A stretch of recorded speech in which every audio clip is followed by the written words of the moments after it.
अस्सलाम वालेकुम। मैं इब्रार अहमद मेहर एडवोकेट। हमारे रोज़ ये सुनते और देखते हैं कि घरों में काम करने वाले छोटे छोटे मासूम बच्चों को तशद्दुद का निशाना बनाया जाता है और इस हद तक उनके ऊपर तशद्दुद किया जाता है कि उनकी हड्डियां तक तोड़ दी जाती हैं। लेकिन क्या कभी कानून इस हवाले से हरकत में आया कि इस हवाले से कानून साजी प्रॉपर तरीके से की गई? क्या जो जुम्मेदारान हैं उनके खिलाफ कोई कानूनी कार्रवाई की गई? बिल्कुल भी नहीं। अभी भी इसी तरह का एक वाक़या पेश आया। जज आसम हफीज़ के घर एक छोटी सी मासूम सी 12-13 साल की बच्ची जो उसके घर में काम करती थी, मुबैना तौर पर उसकी बीवी ने उसे बुरी तरह तशद्दुद का निशाना बनाया और वो आज इंतहाई क्रिटिकल कंडीशन में हॉस्पिटल के अंदर मौजूद है और ज़िंदगी और मौत की जंग लड़ रही है। डॉक्टरों के मुताबिक उसके जिस्म के ऊपर ज़ख्मों के निशान मौजूद हैं। बेशुमार ज़ख्म हैं जो पुराने हैं और काफ़ी ज़ख्मों के अंदर कीड़े पड़ चुके हुए हैं। सर के ऊपर ज़ख्मों के निशान हैं, चेहरा, बाजू, टांगें, कमर, पाँव, हत्ता के तकरीबन जिस्म के हर हिस्से के ऊपर ज़ख्मों के निशान मौजूद हैं। जज की बीवी के खिलाफ FIR का अंदराज हो चुका है। आज के टॉपिक में हम ये डिस्कस करेंगे कि क्या उस जज को या उसकी बीवी को इस केस के अंदर सज़ा होने का इम्कान है या नहीं है। लेकिन हम थोड़ा सा इसमें यह भी जिक्र कर दें कि आज तक जितने भी इस तरह के वाक़यात हुए हैं, कभी भी मुलजमान को कैफरे करदार तक नहीं पहुँचाया गया, उन्हें सज़ा नहीं दी गई, इस हद तक इबरत का निशाना नहीं बनाया गया कि लोग छोटे बच्चों के ऊपर तशद्दुद करने से बाज आ जाएं। इसमें ज़िम्मेदार वालिदैन भी हैं, ज़िम्मेदार गवर्नमेंट भी है, ज़िम्मेदार मैं और आप भी हैं, ज़िम्मेदार वो लोग भी हैं जिनके घर में बच्चे काम करते हैं।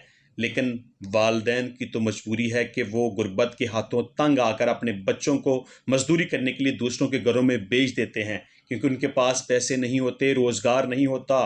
गुर्बत को दूर करने के लिए, रोटी रोज़ी पूरी करने के लिए अपने बच्चों को मजबूर होकर दूसरे के घरों में मुलाजमत और मजदूरी करने के लिए भेजते हैं। लेकिन मजदूरी करवाने का मतलब ये हरगिज नहीं है कि बच्चों को मारपीट किया जाए, बच्चों के ऊपर तशद्दुद किया जाए, बच्चों की टांगें तोड़ दी जाएं, बच्चों की हड्डियां तोड़ दी जाएं, बच्चों को हॉस्पिटल में भेज दिया जाए, बच्चों को मार डाला जाए।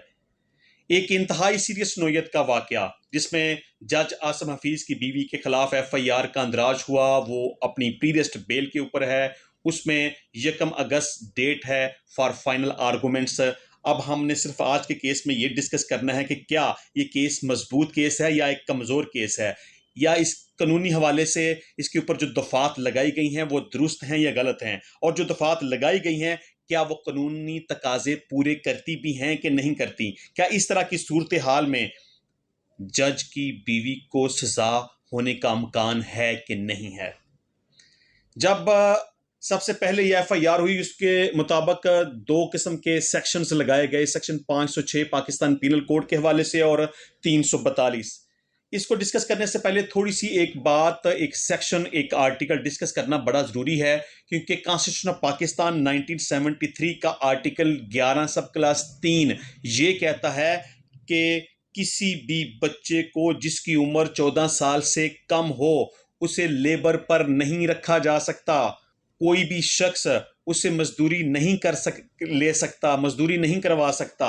लेकिन यहाँ सबसे पहले कॉन्स्टिट्यूशन ऑफ पाकिस्तान की सरीहन खिलाफ वर्जी की गई कि एक छोटी सी बच्ची को जिसकी उम्र 14 साल से कम है और एक ऐसे शख्स के घर में वो काम कर रही है और मारें खा रही है, कि जो शख्स खुद पढ़ा लिखा है और एक जज है और उसको कानून का पता होना चाहिए कि क्या मुझे आइन और कानून इस बात की इजाज़त देता है कि मैं एक 14 साल से कम उम्र की किसी बच्ची को अपने घर में मुलाजमत करने के लिए रख सकता हूँ, नहीं रख सकता। मैं समझता हूँ कि जज ने कानून और आइन की खिलाफ वर्जी की है। चलें उसके वालिदैन की बात को छोड़ दें, वो तो बेचारे बेबस हैं, गरीब हैं, लाचार हैं।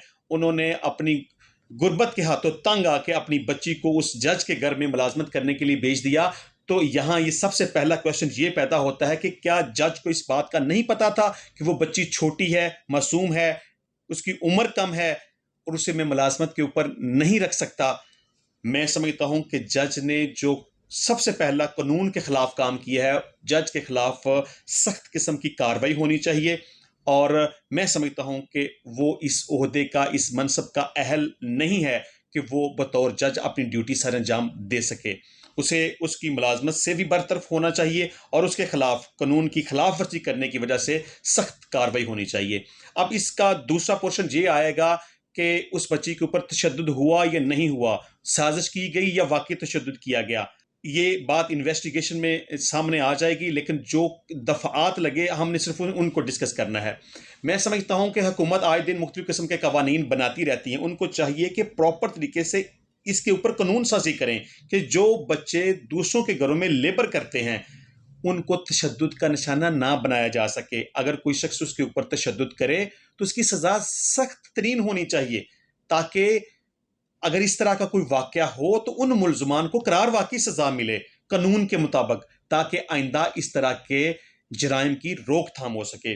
लेकिन मैं समझता हूँ कि जिस तरह के कानून पाकिस्तान के अंदर मौजूद हैं कि छोटे बच्चों को अगर कोई तशद्दुद का निशाना बनाता है या लेबर करने के लिए दूसरों के घर में वो काम करते हैं तो उनको मारपीट की जाती है, उनको फिज़िकली और साइकोलॉजिकली उनको टॉर्चर किया जाता है। इस हवाले से कानून मौजूद तो है, लेकिन वो इतना कमज़ोर कानून है और उसकी सज़ा इतनी कम है कि मुल्ज़मान बड़ी आसानी के साथ बच निकलते हैं। मैं अगर इसमें थोड़ा सा रेफरेंस दूं कि तकरीबन साल 2 साल पहले जिस तरह का एक वाक़या हुआ कि एक मिनिस्टर ने रास्ते में खड़े एक कांस्टेबल को अपनी गाड़ी से कुचल दिया, तो इस हवाले से कानून तो कुछ भी नहीं कर सका, क्योंकि अगर कानून के अंदर इस तरह के जराइम की सख्त सज़ा हो तो शायद आइंदा इस तरह के जराइम ना हो सकें। लेकिन वो वाक़या भी चूंकि कानून की कमी की वजह से, कानून में कम सज़ा होने की वजह से उसके मुल्ज़मान बच गए। बिल्कुल इसी तरह मैं समझता हूँ कि ये बच्चों के ऊपर तशद्दुद करने के हवाले से जो कानून पाकिस्तान में मौजूद है वो इंतहाई कमज़ोर कानून है, उसकी सज़ा इंतहाई कम है, जिसका नतीजा ये होता है कि मुल्ज़मान बासानी से निकल जाते हैं और आइंदा फिर इस तरह के जराइम होते रहते हैं। अब ये FIR सबसे पहले हुई 506 और 342 पाकिस्तान पीनल कोड के तहत।